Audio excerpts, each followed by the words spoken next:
Biochemic के student थे हैदराबाद के बायोकेमिकल के स्टूडेंट में, जब बायोकेमिकल के स्टूडेंट ने हैदराबाद में अपनी पढ़ाई पूरी करी तो हैदराबाद के मेयर को एक चिंता हुई कि हमारे यहाँ जो सीवर की पाइपलाइन है, वो सीवर की जो पाइपलाइन है बहुत ज़्यादा होती है, उससे मटेरियल जो है वो एवरीडे बहुत ज़्यादा प्रोड्यूस होता है।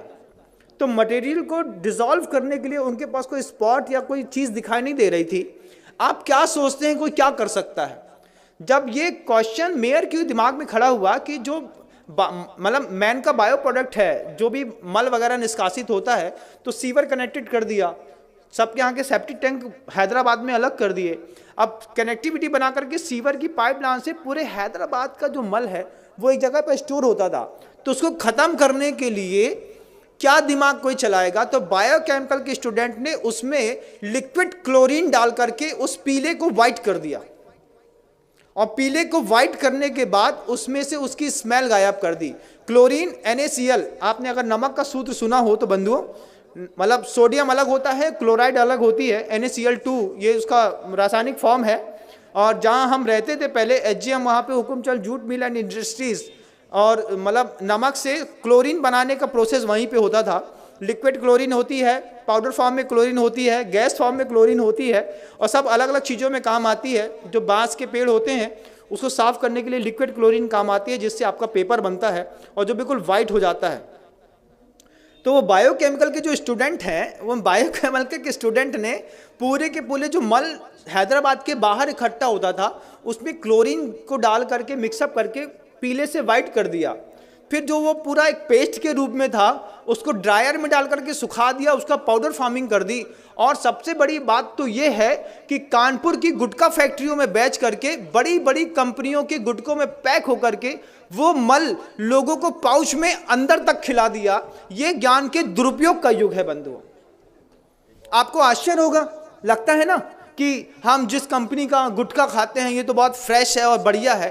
जब आपको पता चले कि बायोकेमिक के स्टूडेंट की इतनी बड़ी करामात है कि उसने पूरे के पूरे मानव के बायो प्रोडक्ट को क्लोरीन डाल करके उसकी स्मेल हटा करके और उसको गुटके में मिला करके उसमें फ्रेग्रेंस मिला दिया। फ्रेग्रेंस का कारोबार कितना बड़ा है कभी आप सोच भी नहीं सकते, कुछ नहीं सोच सकते। और आपको तो खुलते ही साथ ही खुशबू आती है, एक तेज स्मेल। आप किसी भी कंपनी के गुटके को 5 मिनट के लिए एक पानी में डाल दीजिए, थोड़ी देर उसको हाथ से मसल के देखिए, फिर आपको पता चलेगा, जब इसकी स्मेल हट जाएगी फिर उसको खा के देखिए, तब पता चलेगा कि हम अपने मुंह में क्या खाते हैं।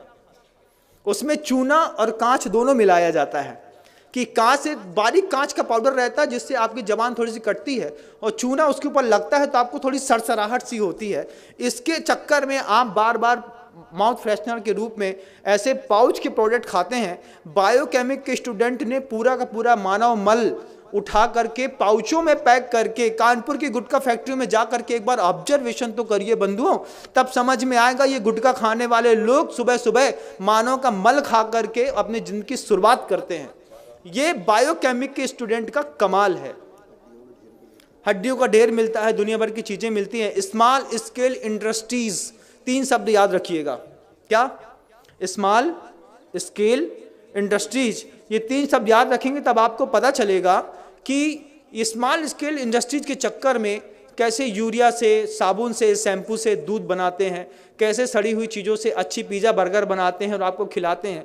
जो हमारे यहाँ का व्यंजन ही नहीं था वो सब हम आप खा रहे हैं, वो सब कुछ कर रहे हैं। ये स्मॉल स्केल इंडस्ट्रीज़ का कमाल है।